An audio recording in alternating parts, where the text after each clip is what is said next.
In terms of food and drink specifically, Interface works with around 80 food and drink businesses each year. And the kind of requests that come through can be for anything from help with new product development, using novel ingredients, very typically also using up waste raw materials that are sort of left at the end of a production process, or perhaps help in going to new markets. And now, of course, the prevailing sentiment is uncertainty over COVID-19.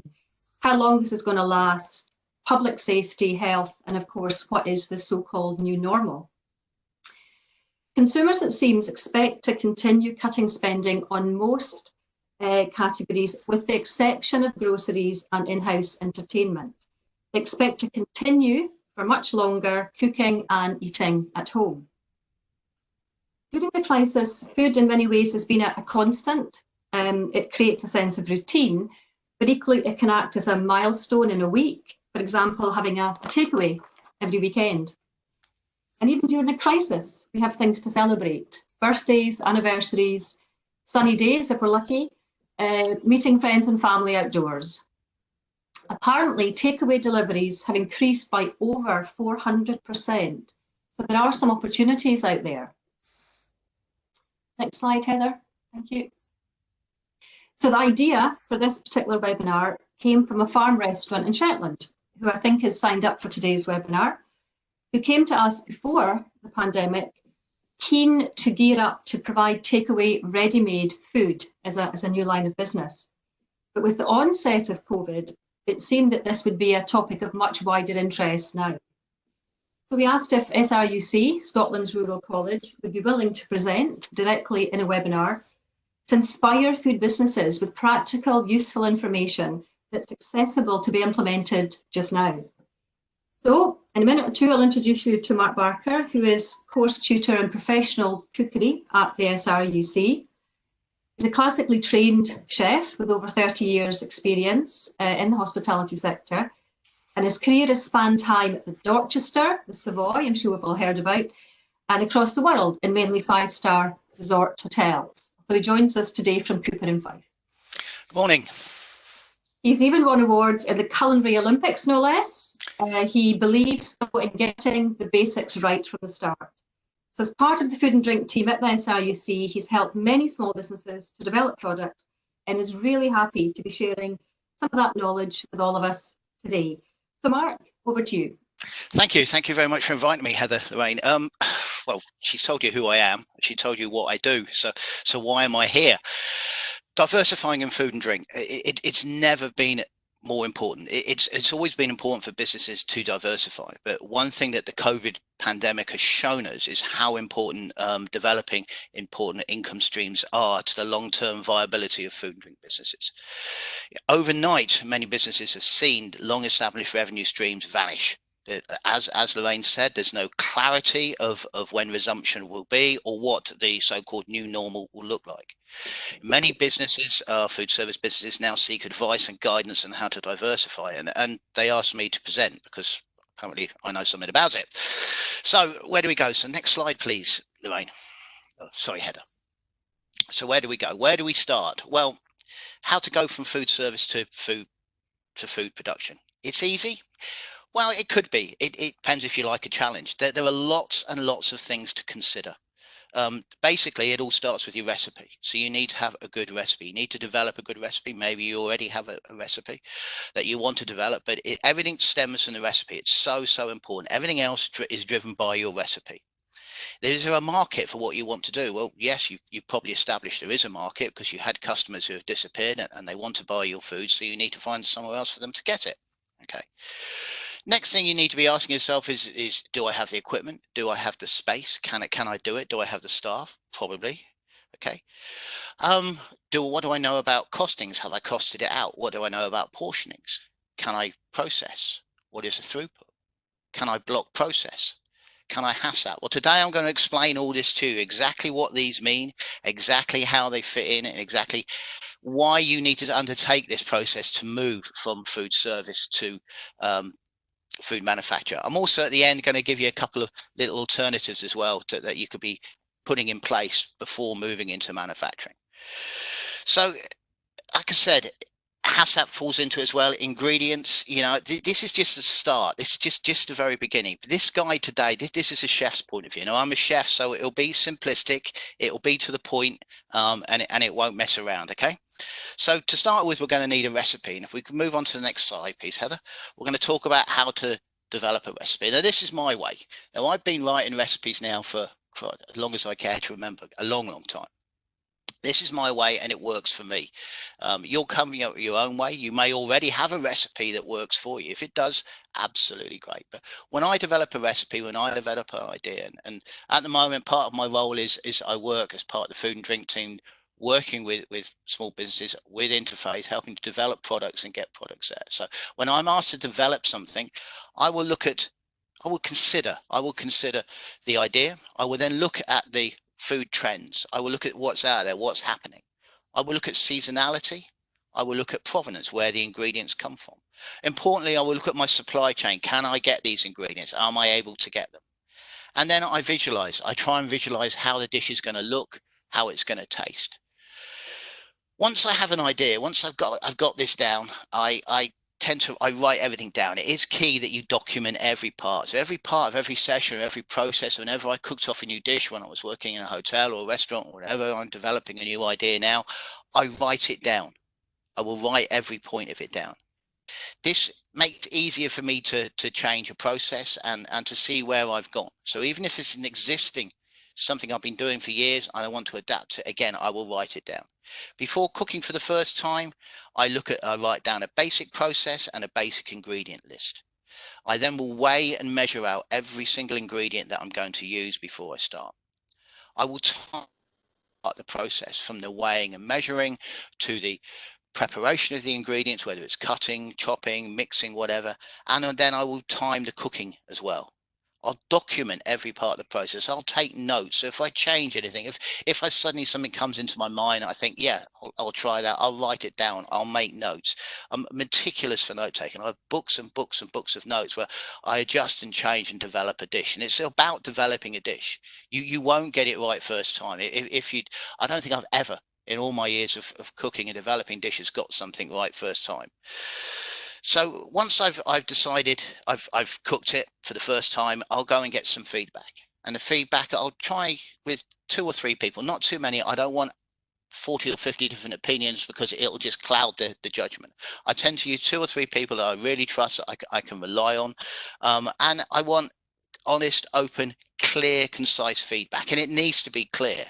You know, you need to be told you need to cook it less, or the sauce is too thick, or there's too much spice, or there's not enough salt. Not, well, I don't like it, but I can't tell you what, because that doesn't help me. I need it to be clear and concise. Once I've done the opinions, I will adjust, and then I'll repeat the process 2 or 3 times until I'm happy. And I'll keep getting the feedback and I'll keep adjusting. Once I've got it, once I'm happy that that's the final recipe, that's what I want to work on, I will then write down the ingredients, write down a methodology, and write down a yield. Okay, I usually work in 5 portions because I'm a chef and I like to keep things pretty simple and clear in my mind. It works easy for me. It's the way I've done it. One thing about a methodology is keep it simple and keep every part of it simple, because your recipe needs to be scalable and it needs to be repeatable. And that's something we get asked a lot in NPD when we're doing food and drink NPD. If you can develop a recipe, can you scale it up for me? Can it repeatable? And it needs to be scalable and repeatable, because if you're making a lasagna for 10 and all of a sudden you need to make it for 50 or 100 or 200, it's got to be the same every time. So it needs to be a scalable and repeatable recipe. So keep it simple. Keep it simple. Don't make it too difficult. Leave no room for individual interpretation if it's not just you that's going to be cooking it. I can remember many chefs I've worked with who, when I was in their kitchen, they would hand you a recipe and say, this is my recipe. It's my name above the door. You cook my recipe my way. I don't want your interpretation. You don't want your staff's version of your recipe. You want your recipe. So it needs to be clear. It needs to be concise. It needs to leave no room for individual interpretation, but it needs to be simple. Keep it, 5 to 7 steps is what I would look with it in a recipe. Any more than that, people don't read it. I worked with an American guy, a restaurateur called Bob Payton, and Bob used to say with chefs, they will read the first line, they will read the middle line, and they will read the bottom line. So most of his recipe cards we did for MKT had 3 steps in the process. That way, he said, chefs will always follow, they'll always read it. So keep it simple. Keep it simple. So once I've got my process and I've got my ingredients, I've got my methodology there, and I need to finalize my yield. And yield's important because I need to know how many portions I'm going to get out of it, because that's going to lead on all the way through the process. So I've got my basic recipe nailed down. I've gone there, I've got my idea. If you've got a tried and tested recipe, great, absolutely fantastic, brilliant. Because tried and tested is best. If you've got something that you've been doing and you're happy with it and you don't need to mess around with it, then fine. That's great. Okay, Heather, next slide, please. So once we've got the recipe, we need to consider other things. So now what? Now what are we going to do? Heck, I've got my recipe. I can just go and cook it, can't I? No. There are other things we need to look at. So we need to look at portioning. We need to know what size of portions. We need to look at conversions, recipe converting, because again, that comes into scaling. We're going to talk about, it's a question we get asked so many times in NPD about scaling up. How can I scale up? How can I do it? And that comes to, we're going to look at grams versus percentages. We're going to briefly cover costings because most of you here have probably already got your businesses. You've probably already products out there, but we're going to cover costings. We're going to look at things like unit operations, production processes, and block diagrams, all so important because they will all feed into the very end part of this presentation, which is going to be on HACCP. Okay, Heather, so now we'll move on to the first part. So now we're going to look at portioning. Portioning is important. Portioning is really key because you don't get the portion right, you're not going to make the money. Okay, so portioning. I have a guideline. Now, this is a rough guideline. It's a guideline that I've worked to for years. I've worked for many hotel groups, many restaurant groups. It's what we kind of work to. So the main protein bit, the main protein item of your meal, we're looking between 160 to 180 grams. Carbohydrates, 175 to 190. Vegetables, 80 to 100 grams. I said, these are only a guideline. This is what I use, but it's something you need to document. You need to decide what your protein weight, what your carbohydrate, what your vegetable weight will be if you're doing that kind of product. Okay. Another thing to remember for guideline for portioning is liquids. When you cook stuff in a small pan, it's got a small surface area. The level of evaporation is low. The larger the pan, the greater the evaporation of the liquid. So you're going to have to increase the amount of liquid. You might have to thicken it. You're going to have to change it. You're going to have to adapt it. Okay. Which is why when you look at large scale manufacturers, they use pressure cookers or large pressure vessels because that less evaporation of liquid. Okay. And again, why portion? Standardization. Standardization equals control. And we were given control of quality, control of consistency, control of waste will give you control of your profit. Okay. So important. So that's the important part that portion is made. So we've got this recipe, we've portioned it. And now, Heather, we're ready to move on to the next stage. Okay, we need to talk about scaling up. Okay, why scale up? Well, there are 2 ways of doing this, and we're going to look at both of them today. One is very, very simple and works with small batch. The other is a recognized industry process for scaling. It's a little more complicated. It requires some maths, but even as a chef, you know, I can do it, and it can be done. It's more accurate. It allows for greater consistency. So Heather, if we move on to the next slide, we're going to go to basic recipe conversions. Okay, so basic recipe conversion for small scaling, write down the quantities of all the ingredients in your recipe, divide the quantity of the recipe, that's a yield, how much it makes, and that will give you 1 portion. Okay, so if your recipe makes 5, divided by 5 gives you 1 portion, multiply these quantities by the number of portions you require, and you can upscale. And that works fine up to about 50, 100. That's great. That's really, really good. Before you do any basic conversion, okay, you need to put everything into grams, and that includes liquids, spices, thickening agents, seasonings. They all need to go into grams. Don't use spoons or pinches or cups. It doesn't work. Or to taste. You can't do that. That leaves room for mistakes and individual importation. It won't allow for consistency. It doesn't allow for control, and it gets that interpretation. People are able to do things. You won't get the same product. So it's key that you must weigh and measure everything and do it in grams. Why liquids in grams? We chefs measure liquids in grams because grams is a more accurate way of measurement. It's more precise than milliliters. Okay, so then it's easy. So then we can go on to, you might decide, okay, that's fine, I've got 50, but I want to go bigger. So then you need a more precise method of doing it. And that's when we go on to converting from grams to percentages. Why use percentages? Because it makes the weight calculations a lot easier. It really is so easy to do. It's a more accurate way to measure liquids, seasonings, reagent agents, spices, all those little things that you put in. It's so much easier to do it in percentages. So how to do it? So this slide shows you how to do it. It really is. So what you have to do is you take your recipe and you total all the ingredients in your recipe. So total weight of your recipe, and say the total weight of your recipe comes to 402 grams. You would then take that you then take an individual ingredient, multiply it by 100, okay, and then divide by the total recipe weight. So Heather, if we go on to the next, so I think, no, okay, so we go on to the next slide. Here's a Blue Peter one. Here's one I did earlier. This is for a pancake. So I took the flour, 150 grams of flour, took that 150 grams of flour,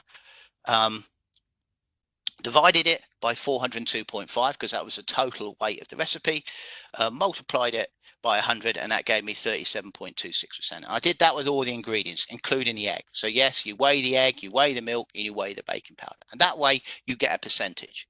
That way, like I said, it's easier to scale up and scale down, and it's more precise and it's more accurate for things like baking powder, for things like spices, for thickening agents and stuff like that. Okay, Heather, so now once we've got this, we've got our recipe, we've scaled it, okay, we've portioned it, we can reduce it, we can increase it, we know what portion sizes we want. We need to get some idea of cost it. We need to cost it. Why cost? Again, the number of times we are asked by new businesses, how do you cost? Do you cost? We teach students when they get to level 2 stage how to cost recipes. Costing food is so important. Without costing, you're not going to get major money. You're not going to be able to gauge your selling price. You're not going to know your profit margin. So I'll quickly cover costing because, again, a lot of you will have this. You need to decide what profit margin, then you can work on your selling price. To do this, you need a recipe. So we come back to that recipe at the beginning. You need a recipe cost. To get a recipe cost, you need to know the yield of the recipe. So again, we're always coming back to this recipe. So how many portions will that recipe make? Okay, what does a batch make me? You need to get a cost for each ingredient. So you need to get the unit cost for your flour and then an item cost and then work out what that is. Okay.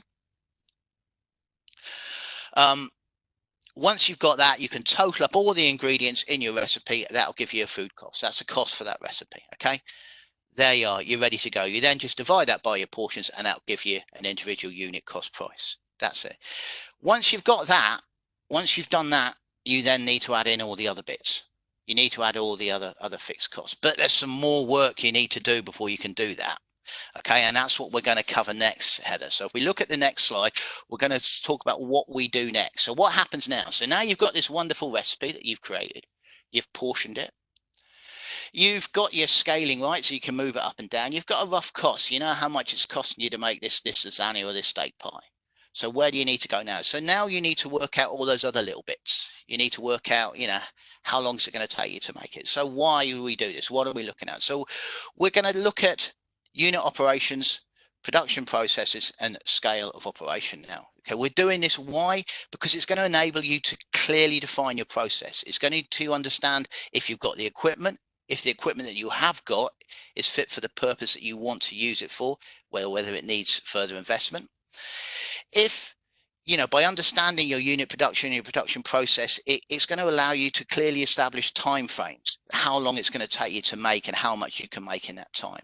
But also, this part will also enable you to carry out accurate costings, and it will form part of your HACCP plan as well. Okay, Heather, so if we move on to the next stage now,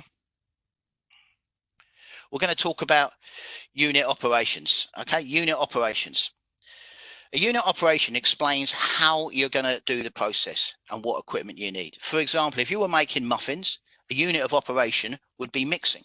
It uses a specific piece of equipment that follows the design specifications of the machine. So it'll mix a certain amount of food in a certain time. Okay. Other parts of the production process might include weighing, measuring, mixing, portioning or dosing, filling, cooking, cooling, or packaging. And we construct this in the form of a block diagram. And a block diagram is just a simple part which has got your processes written in a block and then connected it with arrows. It makes it easier to follow, and it can also be used in part of your HACCP plan. So Heather, if we go to the next slide, we can see an example here of a really simple production process. Again, weigh ingredients, prepare ingredients, cook ingredients, cool ingredients, portion, package, store, sell. Again, production process. You can clearly identify each area of your process, each area of your production that you'll be carrying out. Okay, so now we'll move on to the next slide, Heather. So now once you've got your production process worked out, we're going to look at scale of operation. Okay, you can now decide how much product you want to make and how long it's going to take you. Now, to begin with, this is going to be guesswork, but over a period of time, you will refine the process and it will become more accurate because you don't know what the market is. You don't know how much you're going to sell.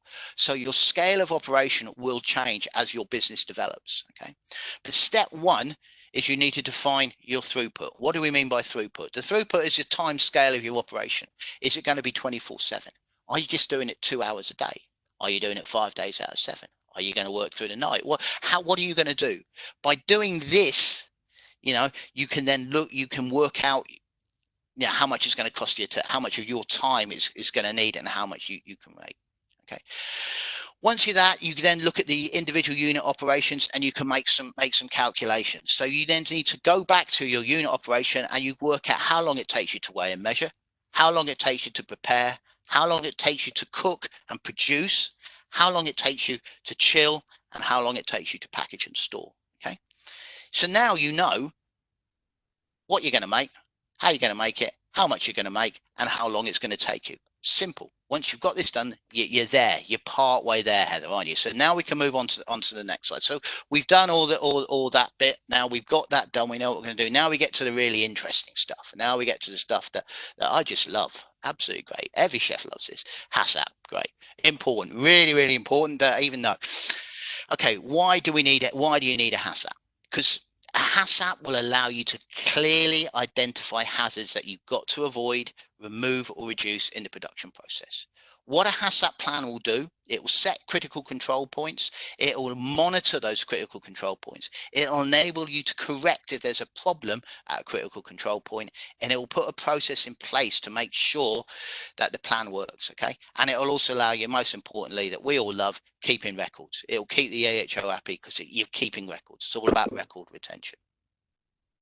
Your HACCP plan is going to pretty well, it's going to look at your production process, identify any potential hazards. Now, there are 3 main hazards in food production: microbiological, which is bacterial infection, chemical contamination, or physical foreign objects. Okay, so hopefully this is going to do this. Okay, you're going to have to develop your own procedures in line with these basic HACCP principles, depending on your business, depending on what you're doing. The key to a HACCP plan is not to, once you've written it, just put it in the bottom drawer and forget about it until I get a visit. You've got to review it and regularly update your HACCP plan. When I spent a while in my positions, I was at the Belfry, and I had 16 kitchens there to control. 8 production kitchens, 8 service kitchens, and each had a HACCP plan. And I had a guy whose full-time job it was to update the HACCP plan for each kitchen, because every time we changed a menu and every time we changed a dish, we had to update the HACCP plan. But you have to keep it up to date. The key is to review and regularly update your HACCP plan. But if you've done a unit operation and you've done your production process and you've done your block diagrams, you've done the work already. It's only a case of putting that into your HACCP plan. Okay, because again, what you're trying to do in the HACCP plan is you're describing the product, the methodology, the ingredients, the process. You're identifying the products and the uses of those products. You're drawing a flow diagram. Well, you've done a flow diagram because you've done your block plan for your production process and your unit of operation. You need to describe the control measures. By control measures, it's what are the critical points. So a critical point for you may well be the delivery of your food. That will be, or the purchase of your food will be your first. Are you using suppliers? Are they correctly certified? Is it a legal supply source? When you're storing it, are you storing it correctly? Are you storing it at the correct temperature? Are you handling it when you prepare it? Are you preparing it in a clean and safe manner? When you're cooking at it, are you in line with the legal and statutory guidelines. Okay.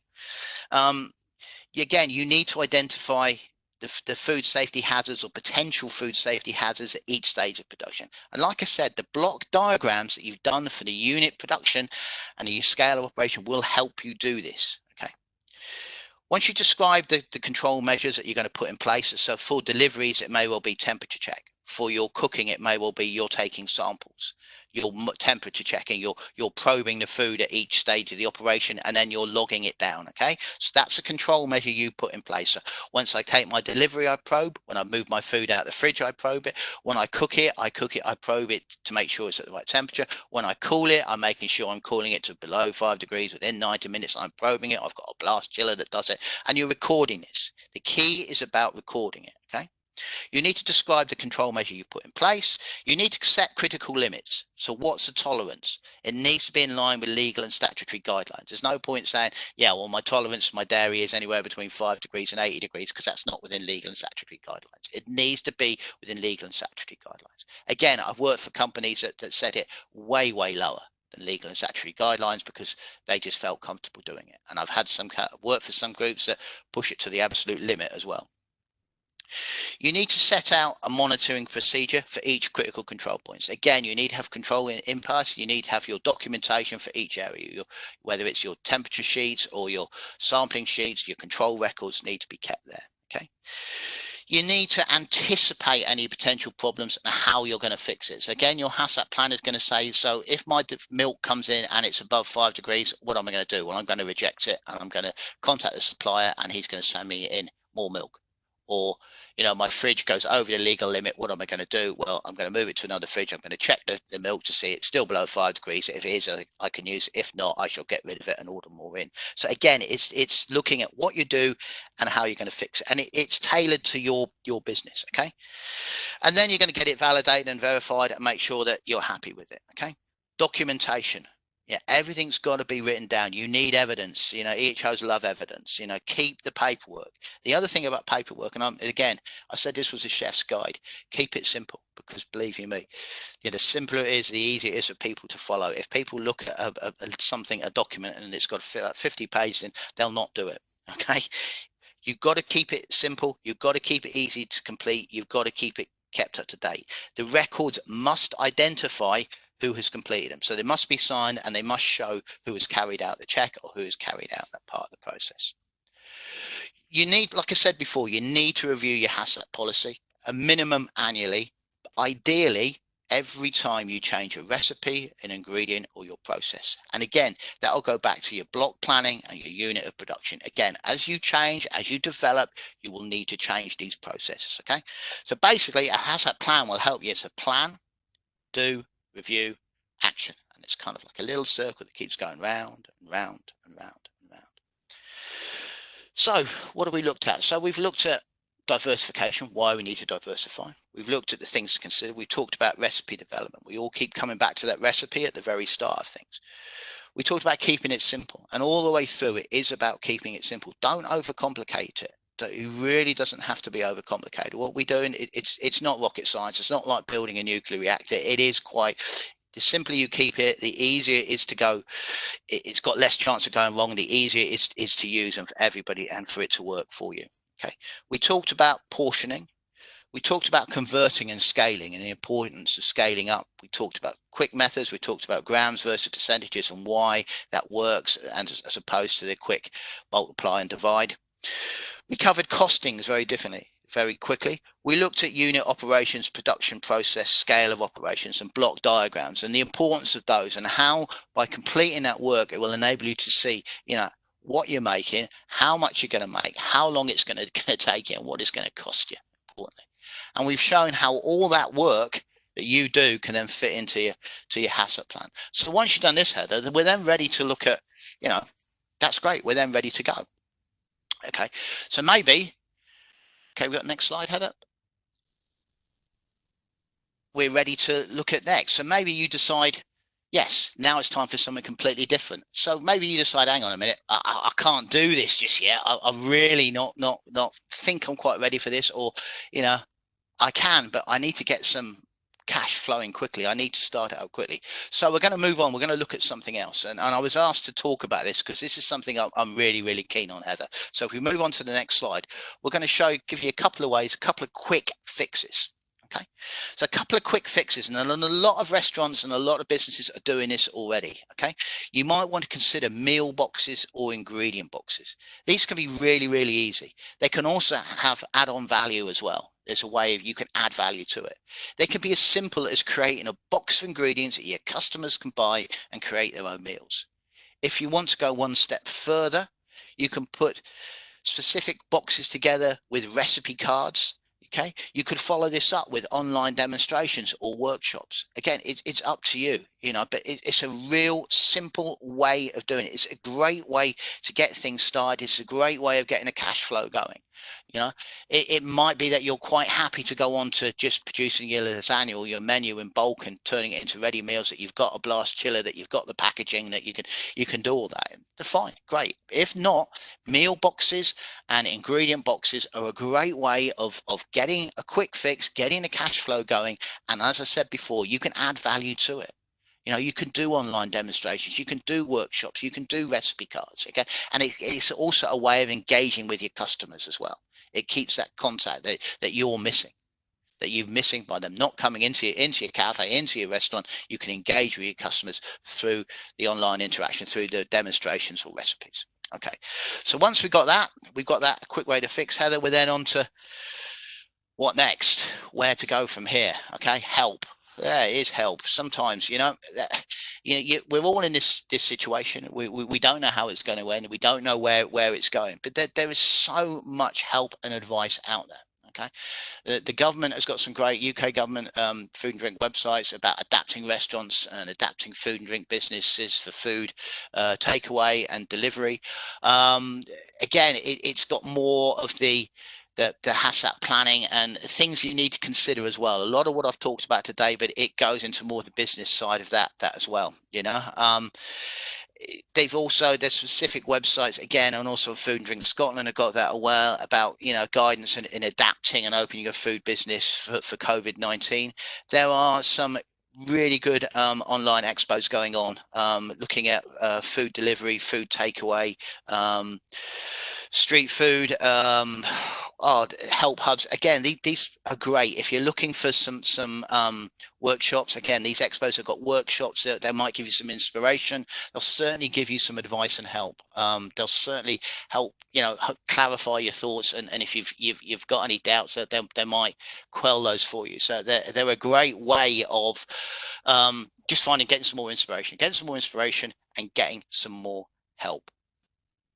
So that's quite a bit. I think we've covered quite a lot. So like I said, we start off with a recipe. We looked at diversification. We start off with a recipe. We've gone through that recipe development. We've talked about how I do it. I mean, you've got your own way of doing it. I can only tell you what works for me and what's worked for me over the last 30 years. We've talked about the portioning. We've talked about the importance of converting recipes to be able to scale them. We've talked about costings, unit operations, production processes, scale of operations. Again, all pretty basic, all pretty easy to do. Nothing, not rocket science. I mean, I can do this. So if I can do it, anyone can do it. Block diagrams, so important. When I first came across block diagrams, I thought, why? And then you see, once you actually break it down, it allows you to clearly see what you're doing. And again, all that will feed into your HACCP plan. And with that, I think I'm just about at the end of my notes. Well, I am, because that's my last page. So I suppose it's my next slide, really, isn't it? Any questions? Great. Well, thank you so much, Mark. I think there's just a lot of kind of practical hints and tips there, and some ideas of, I guess, what businesses can do, what they need to think about, and what you ended on there, some ideas around kind of the recipe boxes, meal boxes, in addition to doing things like takeaway and kind of diversifying from the, I guess, the service industry at the moment. I guess I'll just kick off with a quick question for you. Do you have any idea from, I guess, you're seeing amongst industry about how long this diversification might last? Should companies be doing it just for the short term, or is it something that they should be building into kind of long-term strategies in addition to service? I think it's here to stay. I think we've always needed to diversify, and I think it's shown you. I think the number of companies that have been caught out by not being able to diversify. I mean, it's key. You know, always reinventing yourself, always looking to move your business forward. And a lot of businesses have seen that their business models in certainly in the hospitality sector are unsustainable, because I'm sure this won't be the last time something like this happens. So I think it's if you're doing it, great. If you've not done it, it can be pretty scary. But I think it's something you've got to get used to. And then should this happen again, I think you're in a better place. You're in a much better place. And we had a chat that before we started this morning that you know, diversification is you know, it's going to be the new normal. You're going to have to be prepared to do that and adapt your business. If not, you're going to get left behind. Yeah. Great, thank you very much, Mark. Just a reminder, you can use the chat box to ask any questions. Mark and Lorraine are both here to ask anything that might have been highlighted during the presentations. I guess I've got another quick one then, Mark, which is around kitchen setup.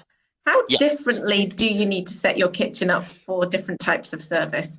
If you're a food service kitchen, if you've got a cafe or a restaurant, you've got the equipment that you need, but you've got equipment that is multifunctional. So you know, if you're going to look at producing just one dish, you don't need the full range of equipment. It depends what you're doing. If you're looking at adapting the equipment you've got, yeah, you can do it, providing you've got the basic equipment there. You will need to invest in something like a blast chiller if you're looking at going into any form of manufacturing, any form of bulk cookery. You will need a blast chiller. If you're looking at doing large amounts of, again, say of liquid cookery, you need some kind of steam jacket cooker. You need a steam boiler or a steam kettle or a pressure cooker or something, because it will speed up the cookery process. I mean, it's a lot quicker to cook a stew in a pressurized container than it is in an open pan on the stove. You'll reduce the cookery time, which again will save your time. It will save your energy bills as well, which making it more profitable. So, you know, most kitchens, they've got the equipment that you need. You might need to adapt to. You might need to move some of the kit around a bit, but providing you've got the basics there, you're pretty much good to go. But again, like I said, that's why the unit operations, that they're looking at your process and looking at what you're trying to do, will establish if you have got the right equipment. By doing this, it's not just a paper exercise. Actually, you can see, yeah, I have got enough stove space. Yes, you know, my pots are big enough to make what I need. Yes, I've got a blast chiller. Yes, I've got enough refrigeration. I've got somewhere to store it, you know, once I've got it packaged. Yeah. So again, it's if you're follow the block processing, you know, you're going to see that. You're going to be able to establish that. Great, thank you very much. So we've got a question coming from Caroline McGill, and she's asked kind of the increased use of plastic due to food delivery and collection. Is there any thoughts there from, I guess, either yourself, Mark, and maybe Lorraine as well, just on, I guess, maybe some inquiries around sustainability? God, I was reading somewhere about it, and there was these food and drink forum, and they were saying, you know, is this the death of our single-use plastics back now? You know, I don't know. You know, I think the environmental issues here to say, and I think the packaging people will have to kind of keep up with that as well. I don't think it's going to go away. I don't think single use is going to come back. I think you know, and it's something we're going to have to consider. Great, thank you. Lorraine, I don't know if you've got any kind of input on, I guess, any inquiries that we see coming through from businesses around kind of changing packaging and kind of low carbon sustainability. Yes, certainly are, and we have certainly taken some packaging inquiries, you know, to different universities to look at that. But I think it's an ongoing process. I wouldn't say there's many definitive answers, but I think there are certain companies have been able to find something that's maybe suited them a bit more. Sometimes the cost of that packaging can be a bit higher though than normal packaging. So I think that's got to be kind of considered as well. But again, there are useful links to companies, private companies that can offer slightly more sustainable packaging. Great, thanks, Lorraine. We've got a question from Shelley Breckenridge. Mark, how long would you allow for recipe development going through the steps that you've described? I mean, is there a time frame beyond kind of which you'd say the recipe isn't working, and time to step away from that? Yeah, I do. I mean, I would, when I'm looking at the moment, when I'm doing these projects, I usually allow myself a couple of sessions to get the idea right. So I will look at, 2 sessions. So it depends on the complexity of what you're doing, and it depends how often you're doing it. If I'm doing development 1 day a week, I will probably give myself 3 weeks to get something sorted. And then if I can't, then I will kind of throw that idea out and try something else. It depends on how long and how often you do it. But you'll know if you don't get it right within the first 2 or 3 attempts, if it takes too much tweaking and you're still not there after the 3rd attempt, then I usually just bin it. It's not working for me. I'll go back to the drawing board and try something else. But don't be scared to do that. Don't think because you got it, I've got to make it work. If it doesn't work, throw it out and go back to the beginning. You've got to move pretty quickly. I like to get things done quickly because I'm a chef. I've got a low attention span, so I have to keep things moving, otherwise I get bored. Great, thank you very much. I don't know if there's any final questions from anyone. Can I just say something? Can I just ask something, Mark?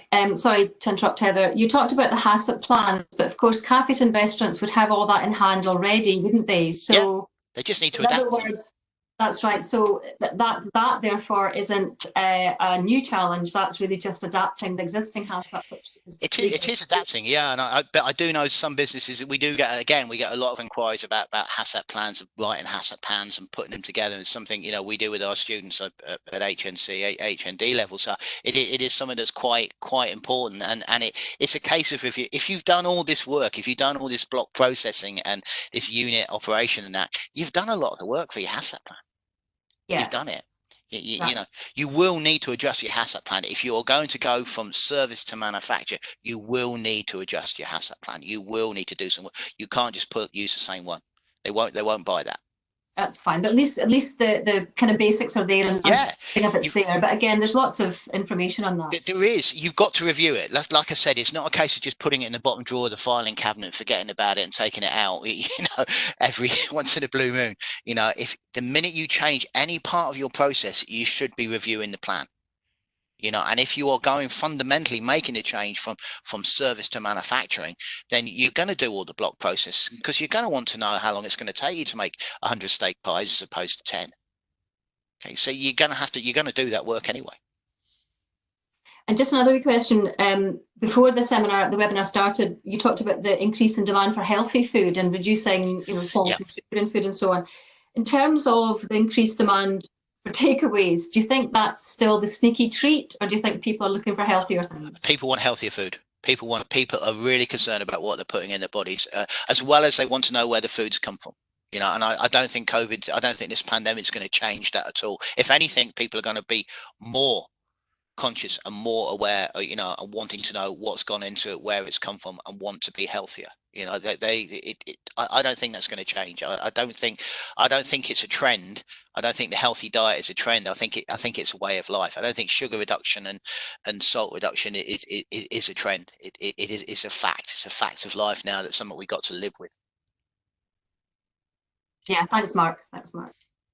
Great. So I'll just take one final question. I'm aware we're coming up to kind of 10 to the hour. We've had a question in from Nicola Brooks. And she's just asking if you think it's a good time or a good opportunity for smaller cottage industry businesses to push forward with kind of people looking for kind of gifts as well as the kind of traditional and other options such as traditional takeaways. Absolutely. Yeah, now's never been a better time to diversify. Absolutely. It's never a bad time. And now's perfect. Absolutely perfect time. You've got the raw products there. If you've lost a revenue stream, you need to find out other sources of income. Yeah, I think it's right now. I don't think the time is to be cautious. I think you've got to be bold now, because you don't know what the new norm's going to be. You've got to put your toe in the water, and you've got to just go for it. Why not? What have you got to lose? Great. Well, thank you very much, Mark. It's a pleasure. Questions and for joining us today. I think that, there's, as I said, some really good kind of practical hints and tips that people can follow, and hopefully there is a lot of opportunities out there for kind of businesses to diversify and adapt, and hopefully for the longer term, not just in the shorter term as well. So we hope that you found it useful and you've got some good takeaways from that. I guess just to reiterate where Lorraine and I have previously spoken is that universities are very much open for business and are supporting the recovery and the rebuilding from the impacts of COVID-19. Interface are here to help make those connections. So if you would like to speak to us, feel free to get in touch. We will follow up with all of the slides and contact information, so you can get in touch with us that way. And here's our contact details here. But thank you very much again, Mark and Lorraine, for joining us. And it was kind of great to hear all about the kind of food and drink diversification and the opportunities that exist. So thank you, everybody, for joining us. Thank you. Thanks, Mark. Thank you, everyone.